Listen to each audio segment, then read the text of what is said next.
हिंदू धर्म में बच्चा की कसम कौन खाता है? कोई भी काम नहीं किया उसने। सारा इतनी पब्लिक परेशान है, पानी का घोटाला, शराब का घोटाला, इतनी सारी योजनाएं प्रधानमंत्री जी लेके आए, उनके लिए तो 400 पार क्या 500 पार भी हो सकता है। शरीफ आदमी कोई जेल में बैठे हैं, घोटाले वाले बैठेंगे। लेकिन वो तो दिल्ली को लंदन पेरिस बनाने की बात करते थे। पेरिस तो तिहाड़ जेल है, बावले जा रहा। तिहाड़ जेल पेरिस हो। और क्या दिल्ली को पेरिस बना दूंगा, तिहाड़ जेल को पेरिस बना दिया भाई। केजरीवाल का जो शीश महल का टॉयलेट देखा है, बटन दबते हैं बटन। केजरीवाल कह रहा मैं जेल से सरकार चलाऊंगा, जेल से हमेशा गैंगवार चलती है। शर्म से मर जाना चाहिए केजरीवाल को। उन्हें न्यायालय के फैसले में भी कहीं ना कहीं ऐसा लग रहा है कि वो दबाव में न्यायालय फैसला दे रहा है, बीजेपी के दबाव में। न्यायालय सर्वोपरि है। न्यायालय किसी के पक्ष में कैसे फैसला देगा? जब तक आपके पास पर्याप्त सबूत होंगे तभी तो न्यायालय देगा। हमारा गुलाब सिंह है एमएलए, ये देख लो रोड की हालत। खड्डे दिखाओ, देखो आने दो, यहाँ पे पता लग जाएगा फिर। ये इतना गंदा हाल हो जाता है।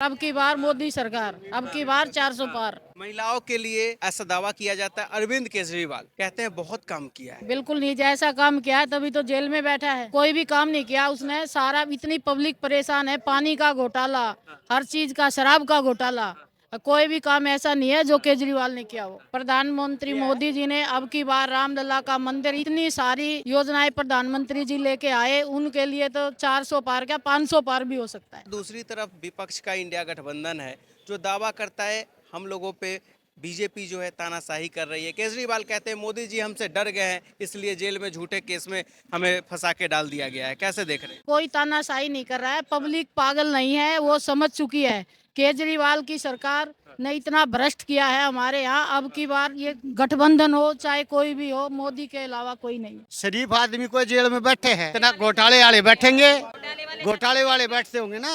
शरीफ आदमी कोई जेल में देखे आज तक किसी ने? लेकिन आम आदमी पार्टी के समर्थक दावा करते हैं हम लोगों को झूठे केस में फंसा के अंदर डाल दिया गया, मोदी जी डर गए हैं केजरीवाल की लोकप्रियता से। ये आप इधर जाके देख लो, नाले इतनी तरह घेर रखा खिचड़ा, ना रोड है यहाँ पे ना और कुछ भी है। इतना पैसा खा गया यो। लेकिन वो तो दिल्ली को लंदन पेरिस बनाने की बात करते थे, सड़क बिजली पानी की बात करते थे। तो क्या गली में जाके देख लो क्या लंदन बना रखा है, वनन्य पार्क में जाके देखो क्या लंदन पेरिस बना रखा है। केजरीवाल ने बिल्कुल सत्यानाश कर रखा है। रोड पर चले जाओ आप, द्वार का सेक्टर 3 वाले रोड पर चले जाओ आप, वो पेरिस है क्या बना रखा है उसने। इतना मलबा पड़ा है वहाँ पर 15 दिन से। पेरिस तो तिहाड़ जेल है, बावले जा रहा। तिहाड़ जेल पेरिस हो। और क्या बनाया नहीं था केजरीवाल जी ने?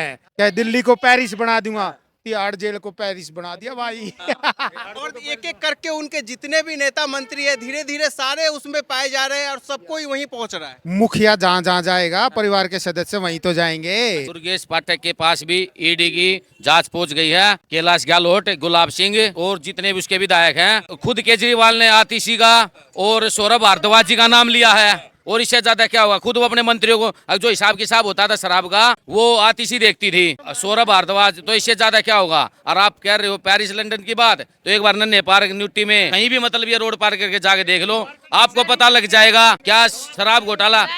जब कोरोना में लोग मर रहे थे। टॉयलेट देखा है सर, केजरीवाल का जो शीश महल का टॉयलेट देखा है, बटन दबते हैं बटन। यहाँ लोगों के पास खाने के लिए पैसे नहीं है, लोगों के पास घर में आटा नहीं है, जो मोदी कोरोना के बाद दे रहे हैं। और वो 8-8 लाख रुपए की सीट और 10-10 लाख के पर्दे और 42-42 करोड़ रुपए अपनी कोठी में लगा रहा है। और यहाँ लोगों के लिए अनाज नहीं है। वो तो मोदी जी ने कोरोना के बाद लोगों को फ्री राशन दिया है। 80 करोड़ लोगों को राशन फ्री दिया मोदी ने, और अभी तक चल ही रहा है। और जब कोरोना में आदमी मर रहे थे, वो बड़े बड़े होटलों में केजरीवाल वहाँ गुड़गांव में शराब की नीति अपना रहा था और एक से एक योजना बना रहा था शराब की, और यहाँ लोग कोरोना से मर रहे थे। वो क्या पेरिस लंदन बनाएगा? पेरिस लंदन तो उसके लिए तिहाड़ जेल है। लोगों को पता चल चुका है केजरीवाल कितने भ्रष्टाचारी हैं, कितने करप्ट हैं, कितने बेईमान और घटिया निशान हैं, सबको पता लग चुका है। उसकी पॉलिसी खुल चुकी है। अब लोग, दिल्ली के जनता पागल नहीं है, लोग जागरूक हैं और लोगों को पता लग गया है। यार मैं पर्दा में नहीं रह सका था, 35 लाख के पर्दे चाहिए उसने। तो आम आदमी होने का दावा करते थे, मैं आम आदमी हूँ, मैं ये नहीं लूंगा वो नहीं लूंगा। गाड़ी भी ना लेवे था, वो तो ऐसी भी ना लेवे था। बच्चा की कसम भी खाओ था। हिंदू धर्म में बच्चा की कसम कौन खाता है और क्यों खाई उसने? हाँ, लोकपाल पिल ले आओ था, सबको चोर बताओ था। कांग्रेस के टाइम में सबको चोर बता रहा था। आज तक दिल्ली में कोई भी मुख्यमंत्री जेल में नहीं गया, और जो भी मुख्यमंत्री गया झारखंड में, हेमंत सोरेन जाति इस्तीफा दिया। केजरीवाल कह रहा मैं जेल से सरकार चलाऊंगा। जेल से हमेशा गैंगवार चलती है, कभी सरकार नहीं चलती। अरे तू इस्तीफा दे, इस्तीफा मांग कर रहे लोग, उसके खुद मंत्री कह रहे इस्तीफा देना चाहिए केजरीवाल को, खुद इस्तीफा नहीं दे रहा। उसके बाकी मंत्रियों ने इस्तीफा दे दिया। बाकी उसको शर्म से मर जाना चाहिए केजरीवाल को। हम तो कह रहे हैं उसको फांसी की सजा होनी चाहिए, इतना घटिया आदमी निकला केजरीवाल। आप किसी भी अनअप्रूव्ड कॉलोनियों में जाइए, सारे पेरिस है, कहीं पानी नहीं है, पानी है तो बदबू आती है। और वो तो ये कहता था कि जिस पर आरोप लगे तो उसको तुरंत जेल में भेज देना चाहिए। तो आप क्यों जाकर के जेल में बैठ के सरकार चलाने की बात करता है? वही आदमी स्टेज से कहता था लालू चोर है, वही आदमी कहता शरद पवार चोर है, वही कहता था कांग्रेस चोर है, स्टीफन चोर है, मरांडी चोर है, सबको बोलता था। ये तो आपके पास बाइट रामलीला मैदान में वो 28 पार्टियों के साथ एक रैली होता है, जहां उनकी वाइफ उसको रैली की अगुवाई करती है। आखिर ऐसी क्या मजबूरी हो गई कि उन्हीं 28 दलों को साथ लेकर अरविंद केजरीवाल को आना पड़ा? मीडिया के लोगों ने उससे क्वेश्चन किया, आज आप जो जिनके साथ आपकी बीवी खड़ी है, ये खड़े हैं, तो उस टाइम तो आप ये कहते थे बोला भाजपा को हटाना है। वहाँ जो गठबंधन है वो परिवार बचाओ गठबंधन है, वो परिवार बचाओ गठबंधन है, बाकी और उनके पीछे कोई वो नहीं है। 10 साल में मोदी जी के अंदर एक कमी उनको नजर नहीं आ रही, तो आज वो क्यों? वो तो सिर्फ परिवार बचाने वाले लोगों का गिरोह है। कह रहे दिल्ली में कांग्रेस के साथ गठबंधन हो गया 4 और 3 सीटों पे कि 7 सीट इंडिया गठबंधन हमारा जीतेगी, भारतीय जनता पार्टी हार रही है। उनके कार्यकर्ता ये दावा कर रहे हैं, उनके नेता ये बात कह रहे हैं।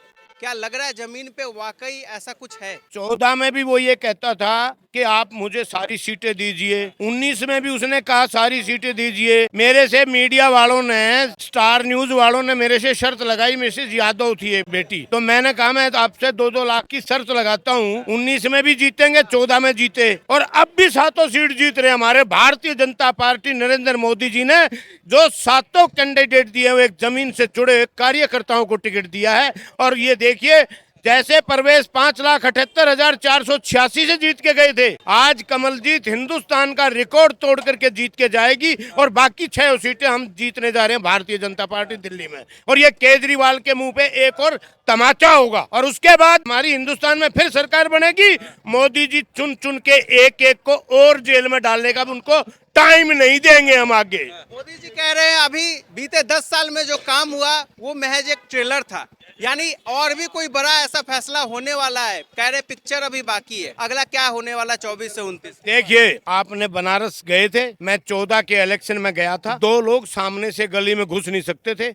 आज 140 फुट चौड़ा कॉरिडोर है, और आपको बता दूं वृंदावन में 30 फीट चौड़ा, जहां 15 फीट और 5 फीट की गलियां हैं, वहां 30 फुट चौड़ा रोड बनने जा रहा है एक, और दूसरा कॉरिडोर और बनेगा पुलिस चौकी से वहाँ मेरा एक 1500 गज का प्लॉट था, आज मैं उसमें से 100 गज छोड़ रहा था, लेकिन 2 करोड़ 75 लाख का खरीदा था। 100 गज जमीन एक्वायर कर रहा है मोदी जी, तो वो 3 करोड़ 30 लाख रुपए मुझे दे रहे हैं, और हमारे वहाँ फैसिलिटीज मिलेगी, कार भी नहीं जा सकती थी। विपक्ष जो है इस वक्त आरोप लगा रहा है भारतीय जनता पार्टी पे कि देश में महंगाई, बेरोजगारी बहुत बड़ा मुद्दा है, और मोदी जी राम मंदिर पे क्रेडिट लेकर इसे छिपाने की कोशिश कर रहे हैं।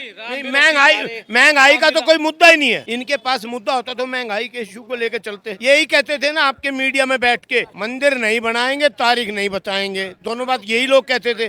मंदिर भी बन चुका है, ये भी होगा, धारा 370 भी होगी, सीए हो गया, एनसीआर, एनपी, ये सब लागू होगा, और हिंदुस्तान स्मूथली चलेगा। अगली बार जो इकोनॉमिकली जो हम 11वें नंबर पे थे, 5वें पाए हैं, अगली बार हम अगले चुनाव जो लड़ने जाएंगे तो हम 3रे पे होंगे, और एक दिन ऐसा आएगा मोदी जी के ही नेतृत्व में कि हम पहले नंबर पर होंगे। विपक्ष दावा कर रहे देश का युवा बेरोजगार है, बेरोजगारी बहुत बड़ी समस्या है, मोदी जी इसको छिपाने की कोशिश कर रहे हैं। भाई बेरोजगारी तो उनके लिए है ना जो काम नहीं कर रहे यार। जो पढ़ा लिखा है वो तो अपना उसको एजुकेशन उसके हिसाब से मिलेगी ना। एजुकेशन ही आपको नहीं मिली तो फिर आपको काम क्या मिलेगा आपको? अगर आपको एजुकेशन सही टाइम पे लोगे, सारी चीजें देखोगे, तो उस हिसाब से फील्ड के अंदर है एजुकेशन के बिहाफ पे आपको कहीं पे भी काम मिलेगा। तो उसके ऊपर आपके ऊपर निर्भर करता है ना, 10 रुपए का ये करूँ, 10 रुपए का वो करूँ। भाई काम तो काम है, छोटा काम हो या बड़ा काम हो, काम तो काम है। आप यहाँ मटियाला के ही रहने वाले हैं, आप जो है यहाँ अरविंद केजरीवाल जी पूरी दिल्ली में वादा करते हैं, ऐसा लोगों को भरोसा दिलाते हैं, लंदन पेरिस बनाएंगे, टोक्यो बनाएंगे, सड़क, बिजली, पानी को लेकर खास के बहुत वाहवाही आम आदमी पार्टी ने बटोरने की कोशिश की। क्या उनके वादों की, इन दावों की हकीकत आप बताइए, क्योंकि बहुत यहाँ कंप्लेंट सुनने को मिल रहा है। हमारा गुलाब सिंह है एमएलए, तो ये देख लो रोड की हालत, एक बार दिखाओ, खड्डे दिखाओ, एक बार खड्डे दिखाओ, देखो बारिश आने दो, यहाँ पे पता लग जाएगा फिर किधर ये इतना गंदा हाल हो जाता है। ये बारिश आएगी ना तो पता लग जाएगा। इसके अलावा एमएलए के थ्रू कोई काम नहीं हुआ। उन्होंने ये सारी नालियां जितनी भी है ना, सारी बंद है। ये निगम पार्षद हमारा बीजेपी का काउंसिलर है, उन्होंने ऑन द स्पॉट जब से पावर के अंदर आया तब से लेकर अब तक की जितनी नालियां हैं, जहां तक कोशिश है कि खुल जाए, खुलवाई जा रही है। एमएलए कुछ काम नहीं करने देता। बहुत से एरिया के अंदर पानी की दिक्कत है, पानी नहीं आ रहा, और केजरीवाल बोलते हैं भाई पानी तो फ्री दे रहा हूँ, मेरे घर का बिल आया हुआ, बिल भरो। कहते हैं ना महंगाई है। अरे जो पढ़ रहा, जिसकी एजुकेशन ठीक है वो तो ठीक ही है, जो पढ़े लिखेगा भाई, जो मेहनत करेगा पे वो अपना खर्चा पानी तो चलेगा ही। लेकिन जो बिल्कुल ही खाली निठल्ला बैठा है, जिसका कोई नहीं है, उसको भी मोदी 10,000 रुपये गरीब को, सब्जी वाले को, रेडी वाले को, पटड़ी वाले को, फुटकर वाले को, नाई को, प्रेस वाले को, जूते गांठने वाले को, सबको 10-10 हजार रुपये लोन। खुद मैंने 75 लोगों का लोन करा चुका हूँ, खुद मैं 75 लोग, जिसने 10,000 रुपये दे दिए उनको अगले महीने जैसे 10 किस्त है, 15 किस्त है, उसके बाद उसको 10 की जगह 20, 20 के बाद 50, 50 के बाद 2-2 लाख, और एक प्रेस वाले को तो बार बार रिपीट होने के बाद 5 लाख रुपए लोन लिया है। मैं सिंपल सा ये कहना चाहता हूँ यार, काम के ऊपर होता काम, मुंह से बोलने से काम नहीं होता। जमीनी लेवल पे काम करके देखो तो वो उस चीज के ऊपर है। प्रधानमंत्री की इतनी सारी योजना है, बैंक के अंदर आप 20 रुपए का प्रधानमंत्री सुरक्षा बीमा होता है, पूरे साल का बीमा। वो आपको खाली एक बार 20 रुपए कटवाने हैं, उसके बाद नहीं कटवाने आपको, ठीक है? वो लाइफ टाइम चलेगा आपका। 2 लाख रुपए को सीधा सीधा बीमा है। और एक प्रधानमंत्री की जीवन ज्योति है, 436 रुपए की है। अटल पेंशन है, हम पेंशन लगवा लेते हैं 60 साल के बाद। अभी आप देख लो, विद्या पेंशन नहीं आ रही बहुतों की, बुढ़वा पेंशन नहीं आ रही। इसके कारण बहुत सारी चीजें होती है भाई। केजरीवाल ने कुछ काम नहीं करा और सारी चीजें रोक रखी है। वो अपना आरोप एलजी के ऊपर थोपता है। एलजी जब जवाब देता है वो बोलता है मेरे पास तो फाइल नहीं है भैया। अभी एलजी ने बयान दिया था ना, मेरी एक फाइल जो है वो दबा कर रखी हुई, उन्होंने कुछ नहीं करा ना उन्होंने। केजरीवाल ये दावा करते हैं, बार बार मांग भी करते हैं, दिल्ली को पूर्ण राज्य का दर्जा दिया जाए। पूर्ण राज्य का दर्जा नहीं मिल रहा है, इस वजह से मैं काम नहीं कर पा रहा हूँ, एलजी हमें फैसले नहीं लेने देते। बहुत शातिर दिमाग है उसका, अगर आप उसको ध्यान से समझोगे ना। आए थे, क्या कहकर आए थे, और अब जेल के अंदर गए हैं तो अभी भी कह रहे हैं कि हमारा कुछ नहीं है।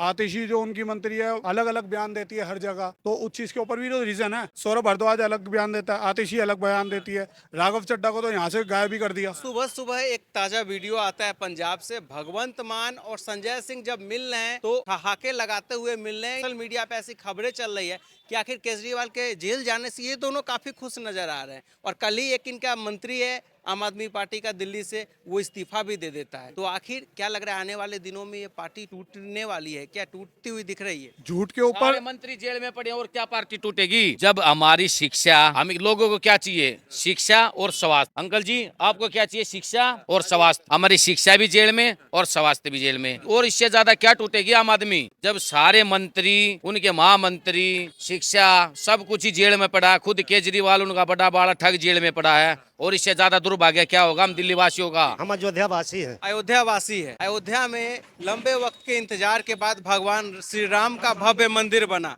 कैसे इस फैसले को देखते हैं जो ये बना? मोदी सरकार ने बनवाया है। 500 साल बाद बना है, मोदी सरकार ने बनवाया। इस ये बनने के बाद क्या अयोध्या का विकास हो रहा है, तेजी से हो रहा है, दिख रहा है? विकास सर हो रहा है, लेकिन जो छोटे छोटे आगे दुकानों लगाए थे ना, उनको हटा दिया गया। मतलब स्वच्छ बना दिया, मतलब अयोध्या को जो गंदगी खत्म कर दिया। मंदिर से विकास हुआ, एयरपोर्ट बना, अयोध्या की 7,000 टैक्सियां लगी, 7,000 आदमी को रोजगार नहीं मिला। वहाँ जो ई रिक्शा लगी, विपक्ष बहुत बड़ा आरोप लगा रहा है मंदिर से विकास नहीं होता है, मंदिर से विकास नहीं होता, वहाँ हॉस्पिटल बनना चाहिए था। और दूसरा आरोप, दो बड़े आरोप बनने के लिए भारत 7वां देश है दुनिया का, पूरे पृथ्वी का 7वां देश है, क्षेत्रफल में बड़ा भारत है। कहीं भी बना दो हॉस्पिटल, विकास हो रहा है। राम मंदिर विकास है। 1 लाख लोगों को रोजगार मिल रहा है, 50,000 लोगों को एयरपोर्ट से रोजगार मिलेगा, 20,000 रेलवे स्टेशन से मिलेगा, और तेरा 25-30 हजार लोग तो जो फूल बेच के रोजगार बना रहे हैं वहाँ पे। और क्या बात कर रहे हैं रोजगार? और रही बात एम्स की, हॉस्पिटल की, अरे एम्स हॉस्पिटल के, भारत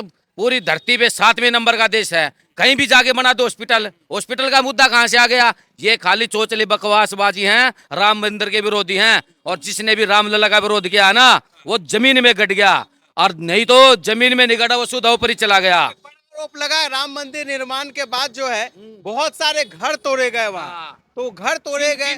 जिसका घर 50 गज का तोड़ा ना, उसको वहां से साइड करके 200 गज का घर दिया मोदी सरकार ने। घर दिया गया। 200 गज जगह और बनाने का पैसा अलग से दिया है। और जिन जिन के घर आ गए थे उनको फूल कुछ नहीं मिला है अलग से। लोगों का काम है कहना, लोग तो कहते रहेंगे। लैंड से 300 मकान इधर, 200 मकान उधर, 500-600 मकान थे जो तोड़े थे। अरे 50 गज की जगह 200 गज मकान दिया और उसको स्पेशल राम मंदिर के आगे माला दी। एक दिन में 5-5 हजार के फूल बेच रहा वहाँ पे। तो ये क्या, इससे ज्यादा विकास और क्या होगा? क्या मोदी सरकार के पिछले 10 साल के कामों को आप कैसे 10 साल पहले का आप देख लीजिए और अब 10 साल मोदी जी का कार्यकाल देख लीजिए, आपको खुद पता होगा। ये पूछने की या बोलने की आवश्यकता नहीं है कि मोदी जी ने क्या कार्य किए क्या नहीं किए। जैसा कि भाई से आपने एक प्रश्न किया था कि केजरीवाल जी सबूत मांग रहे हैं, तो केजरीवाल जी तो कोर्ट का सबूत नहीं मान रहे, ईडी का सबूत नहीं मान रहे। उनको वो अपनी जो उन्होंने घोटाला किया है, जो ईडी ने उनके सामने जो तथ्य रखा है, हाई कोर्ट ने उनको लताड़ लगाई है, चपेट पड़ी है बहुत तगड़ी उनके मुंह पे, लेकिन वो उस चीज को भी नहीं मान रहे। ये भारतीय जनता पार्टी ने इनको जेल नहीं भेजा, किसी सरकार ने जेल नहीं भेजा, हाई कोर्ट और ईडी के पास जो दस्तावेज हैं उनके माध्यम केजरीवाल जी को ईडी ने जेल में भेजा है। ऐसे भ्रष्टाचार जो कहते थे राम राउंड से, इन्होंने अन्ना जी के साथ अनशन कर करके जो प्रदर्शन किया उससे ये मुख्यमंत्री बने। इन्होंने क्या किया था, लोकपाल बिल लाएंगे। आज तक केजरीवाल जी को कितना टाइम हो गया सरकार को, लोकपाल बिल आया? आम आदमी पार्टी के जो कार्यकर्ता है, नेता है, मंत्री है, सब या न्यायालय के फैसले पे भी अब वो लोग सवाल उठा रहे हैं, आरोप लगा रहे हैं कि कहीं ना कहीं वो पहले का ही उदाहरण देते हुए बता रहे हैं। जो चीफ जस्टिस रहे, जज रहे, वो जब अपना काम छोड़ते हैं, इस्तीफा देते हैं, उसके बाद आके बीजेपी ज्वाइन कर लेते हैं। तो कहीं ना कहीं उन्हें न्यायालय के फैसले में भी कहीं ना कहीं ऐसा लग रहा है कि वो दबाव में न्यायालय फैसला दे रहा है, बीजेपी के दबाव में। न्यायालय सर्वोपरि है। न्यायालय किसी के पक्ष में कैसे फैसला देगा, जब तक आपके पास पर्याप्त सबूत होंगे तभी तो न्यायालय देगा। ऐसे तो वो, मुझे तो लगता है कि कई जो आप कह रहे हो कार्यकर्ता, उनके कार्यकर्ता इस हिसाब से तो अपने घर वालों से भी सबूत मांगे कि मैं आपकी औलाद हूं या नहीं हूं। तो न्यायालय पे सवाल ना उठाएं, जो ईडी के पास पर्याप्त सबूत हैं उनको माने। ये इतने भ्रष्ट लोग हैं। केजरीवाल जी कहते हैं हमने ये करा, हमने वो करा। डीटीसी घोटाले में दिल्ली जल बोर्ड, भाई साहब मेरी कॉलोनी के अंदर 6 साल से पानी नहीं आ रहा, 10 साल से केजरीवाल का विधायक है। ये कहते हैं एमसीडी में हम आएंगे तो ये करेंगे। इन्होंने एमसीडी में क्या करा? एमसीडी वर्करों की तनख्वाह तक नहीं दे पा रहे। ये हमारे यहाँ एमसीडी के जो इलेक्ट्रिकल जो लाइनमैन है, उनकी तनख्वाह 7 महीने से नहीं आ रही। उसका जिम्मेदार कौन है? केजरीवाल सरकार जिम्मेदार है ना, दिल्ली सरकार जिम्मेदार है। दिल्ली के घर घर तक हमने फ्री पानी पहुंचाया, फ्री बिजली पहुंचा रहे हैं 200 यूनिट तक। हाँ बिल्कुल पहुंचा रहे हैं ना, पानी आ नहीं रहा, फ्री है ना, बिल आ रहा है उसका भर भर के। आप मेरा नंबर लीजिएगा, मैं आपको व्हाट्सएप पे आपको बिल शेयर करूंगा। किसी का 21,000 है, किसी का 25,000 है, किसी का 30,000 बिल है, जबकि पानी नहीं आ रहा 6 साल से। तो ये जुमलेबाजी नहीं, पब्लिक समझदार है। अब की बार ये वोट मांगने आएंगे तो इनको लताड़ा जाएगा, जूतों की माला पहना करके इनका स्वागत किया जाएगा। और मोदी जी जो कहते हैं ना 400 पार, आएंगे नहीं, आ गए। ठीक है, 400 पार नहीं 400 प्लस लेकर के आएंगे।